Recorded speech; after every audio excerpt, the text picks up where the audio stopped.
Good morning mga madiscarding mommy. Ito po, meron po kaming available na fried chicken dito sa bahay kasi may nag-order po. So, yan po, meron tayong nilulutong fried chicken. At available na rin po yan dito sa aming bahay.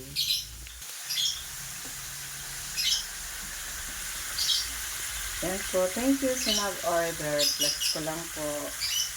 Kasi sa totoo lang mga madiscarding mommy, yung chicken po namin kasi halos dito sa isang pwesto po namin sa Paracali halos tumagal na rin po talaga siya. So, ibig sabihin po, masarapan din po yung aming customer. Kaya lang po, yung dinala po namin dito sa city, medyo hindi po maganda yung aming pwesto, kaya medyo hindi po kami tumatagal kasi syempre po may expenses. Una-una po yung renta at sa tauhan, hindi po namin kayang ma-sustain yung aming expenses. So, mag-try muna po tayo dito sa bahay ng aming recipe at magpa-order lang po muna tayo. At ngayon po, silipin natin po yung ating finished product. Bali, yan lang po muna. Tinuto ko lang po. Yan po, deep fry po yung ginawa namin. So, punta po tayo sa aming finished product.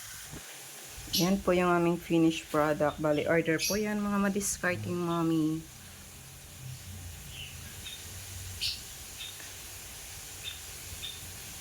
Yan po.